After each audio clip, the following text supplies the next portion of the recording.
October 4th, 2025. Bitcoin hit $126,000. By February 2026, it was sitting at $60,000, and almost nobody understood why. Because buried inside those 90 days of carnage is a pattern. A pattern that has appeared before every single major Bitcoin move in history. And right now, it is screaming. Bitcoin opens the year at $93,000. The halving cycle playbook says momentum. ETF inflows say institutional adoption is permanent.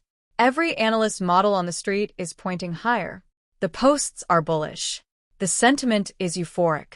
And then nothing. Just a slow, quiet bleed. January closes down 10.7%. The Reddit threads say healthy correction. The influencers say zoom out.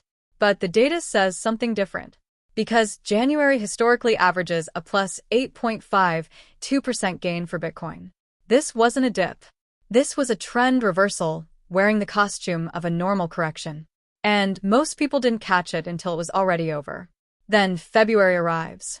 And February is when it turns dark. On February 28th, the US-Iran conflict ignites. Oil crosses $100 a barrel overnight. Inflation, which markets had declared defeated, roars back to life without warning. March CPI prints 3.3% year-over-year, the hottest reading since April 2024. The Federal Reserve, already frozen at 3.50% to 3.75%, has no political or economic room to cut. Risk assets feel the full, unfiltered weight of that reality. Bitcoin craters to $60,000. Picture the trading screens. All red. Liquidation alerts firing every 30 seconds. Leveraged long positions worth hundreds of millions, vaporized in hours. The fear and greed index collapses to 33, deep inside fear territory. And here's the number that explains everything else in this video. Bitcoin's 6-month correlation with the Nasdaq had already reached 92% by September 2025. BTC wasn't behaving as a hedge. It was trading as a high-beta tech stock. And when macro turns, high-beta tech stocks don't just fall, they fall fastest. Then March arrives and delivers the strangest data point of the quarter.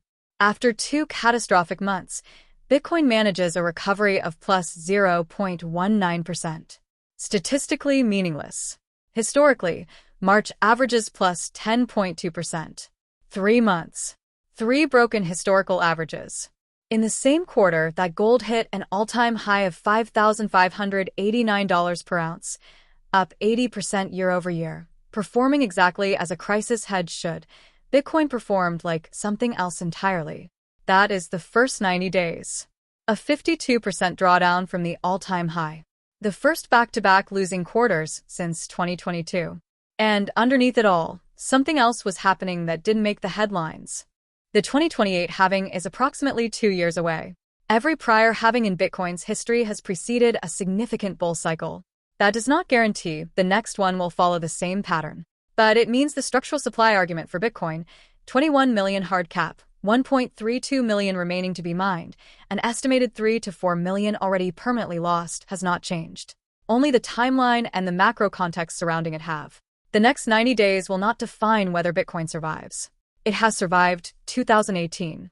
It has survived 2022. What the next 90 days will define is something more specific and more important for anyone watching this video: the direction of the next 90 weeks. Warning disclaimer: this is not financial advice. Nothing presented in this video constitutes a recommendation to buy, sell, or hold any asset. Cryptocurrency markets are extremely volatile and past performance does not guarantee future results. All analysis is for educational and informational purposes only.